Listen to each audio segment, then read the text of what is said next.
তাইৰ অলপ মনটো বহুত সুখী বোলে তাৰ জীৱনত মানে কিছুমান ভাল ভাল ঘটনা ঘটি আছে চাহ মজা হৈছে ভাই তই ফাৰ্ষ্ট টাইম বনাইছা বিয়া কৰাৰ পাছত এতিয়া মিছা কথা ক মানুহ কথা গুড মৰ্ণিং সকলোকে এতিয়া মানে আমি গুৱাহাটীত আহি আছোঁ যোৱাকালি ৰাতিও টোপনি মৰা নাই চকু অলপ মানে টানা টানি কৰি আছে ৰাতিপুৱা প্ৰায় 2-3 ঘণ্টামান টোপনি মাৰিছোঁ আৰু ইফালে গ'ল গুৱাহাটী মানে মোৰো অলপ কাম আছে আমাৰ ভাইৰো অলপ কাম আছে মানে মোৰ কাম তেনেকুৱা নহয় মানে অলপ মেডিকেলত কাম আছে তাৰো অলপ কাম আছে সেইখিনি কাম কাপোৰ চাপোৰ কিনিব বুলি কিবা সেইখিনি হোৱাৰ পিছত আমি পুনৰ ৰিটাৰ্ণ হ'ম হাজো পাৰ হ'লোঁ বৰ্তমান এতিয়া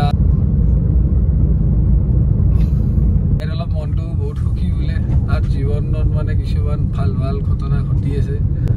আমিও ইয়াৰ সুখত সুখী হ'ব বিচাৰোঁ আৰু মোৰ জীৱনটো একেবাৰে মানে বেয়া পথতে গতি কৰি আছে বৰ্তমানে যিখিনি কথা মানে মই খুলি ক'ব নোৱাৰোঁ আমি গোটেইকেইটা বন্ধু মিলি ফাইনেলি আমাৰ ইফতাৰৰ আয়োজনখিনি কৰিলোঁ আমাৰ কাকাৰ ফাৰ্মাচীত প্ৰত্যেক বছৰে আমি কৰোঁ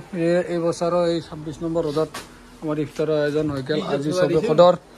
গোটেইকেইটা বহি ইফতাৰটো কৰি লওঁ তাৰপিছত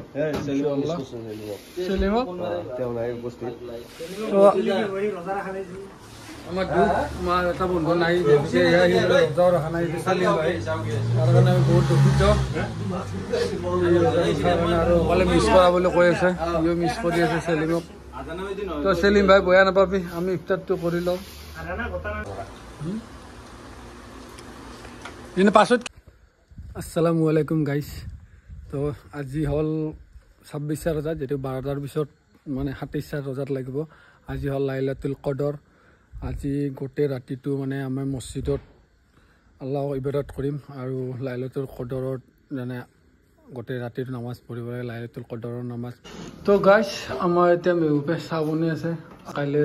কাইলৈৰ পৰা আমাৰ হুজুৰক বিদায় দিব লাগিব আমি আমাৰ অলপ বেয়া লাগিব মনটো হুজুৰ আমাৰ ইয়াতে থাকি কেনেকুৱা লাগিল আমাৰ সমাজখন কেনেকুৱা পাইছে হা চব ঠিকে আছে না বাকী আমাৰ কাৰণে দোৱা কৰিব অলপ আৰু পাছত ইনশাআল্লাহ আৰু পাছত যাতে আৰু লগ পাওঁ নাকি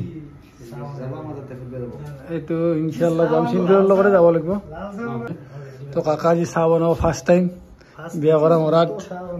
ক'ত বনাইছে কোনদিনা বনাইছে কৈছোঁ যেতিয়া বিয়া কৰিছে তাৰপিছত পৰা কাম কৰা আৰম্ভ কৰিছে আমাৰ কাকাই কোনদিনা কৈছা কৈছোঁ 30 জনৰ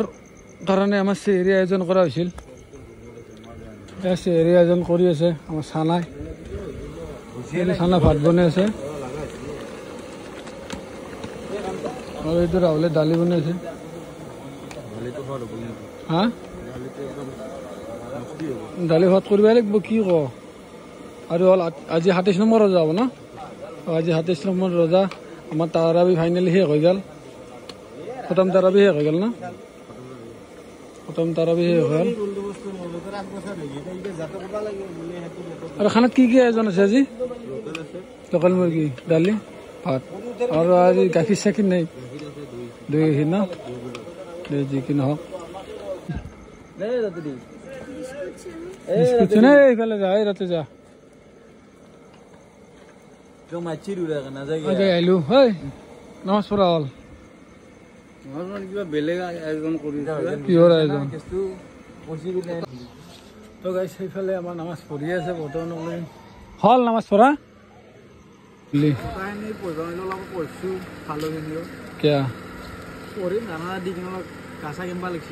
আজি জানাজা আছিল ন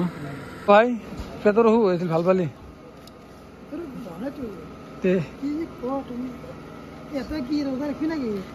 ৰোজা ৰাখি নে নাই যা ৰচি আজি নামাজ পঢ়লি না গোটাই নামাজ পঢ়লি না নাই নামাজ পঢ়া হৈছে গোটাই হা এতিয়া যা ঘৰত যা বেছি ৰাতিকলি থাকিব নালাগে না চাহ খাই যাবি দে নাকি কি কৈছা চলি ভাল তো ভাই নামাজ পঢ়লি আজি লাইলাতুল কদৰৰ নামাজ আজি গোটেইখিনি নামাজ পঢ়া হ'ল 27 নম্বৰ চেহেৰি তাতে বেয়া লাগি আছে গোটেইকেইটা ৰোজা ৰাখিছোঁ আমি কষ্ট কৰি আৰু আকৌ মানে আমাৰ বেমাৰ আজাৰ নহওঁকে গোটেই ৰোজাকেইটা ৰাখিব পাৰিলে 27টা আৰু 3টা বাকী যি আছে আনকি বেমাৰ আজাৰ নহওঁকে যদি আমাক ৰাখিব পাৰে তাৰ কাৰণে আৰু আল্লাহৰ ওচৰত দোৱা মাগিছোঁ যাতে আমাৰ মানে ভালকৈ ৰাখিব পাৰে তেনেকুৱা নামাজ পড়া হল হ্যাঁ নামাজ পড়া হল যি কি নহওক এইটো আমাৰ জনকা গোটেই দিন ৰাতি আমাৰ মছজিদৰ কামতে লাগি থাকে আৰু দাৱাতৰ কামত লাগি থাকে আমাৰ দাৱাতৰ কামতে লাগি থাকে বাকী আমাৰ এই সৰু সৰু চলিকেইটা নামাজৰ কাৰণে নামাজ পঢ়া হয় তোৰ হ'ল না নামাজ পঢ়া ৰোজা ৰাখবি না সঁচাকে না কেইটা ৰোজা ৰাখছা তোৰ তোৰ 5টা সঁচা না তোৰ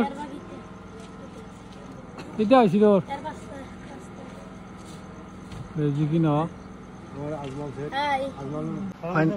চাহ মজা হৈছে ভাই তই ফাৰ্ষ্ট টাইম বনাইছা বিয়া কৰাৰ পাছত এতিয়া মিছা কথা ক মানুহ সদায় আল্লাহ চাহ মছজিদত সদায় সঁচা কথা ক'ব লাগে তোক তো মই চাহ বনা দেখা নাই আজিলৈকে মই বনা দেখা নাই কিন্তু যিকিনা আজি যিখিনি বনাইছা ভাল লাগছে তো গাই আমাৰ লগত মুৰ্গী আঞ্জা আমাৰ বনাই আছে চানাই সি আৰু কিমান সময়ৰ ভিতৰত চানা 15 মিনিট আমাৰ 15 মিনিটত হৈ যাব আমাৰ 25-30 জনৰ মানে খানাৰ আয়োজন কৰিছিলোঁ মোৰ গোটেইকেইটা বন্ধু লগ লাগি সেইকেইটা গোটেইকেইটা আলহামদুলিল্লাহ ফাইনেলি আমাৰ চেহেৰি গোটেইখিনি আয়োজন হৈ গৈছে এতিয়া আমাৰ চেহেৰি খোৱাৰ টাইম গোটেইকেইটাকে বহি দিছোঁ এখন খোৱাৰ পিছত আমি খাম এতিয়া আমি খাই লওঁ খোৱাৰ পিছত বাকী আপোনালোকৰ লগত দেখা হৈছে বাকী আমাৰ এই খানা পাতি দিয়াৰ আয়োজনত আছে আমাৰ ছেক্ৰেটাৰী চাহাব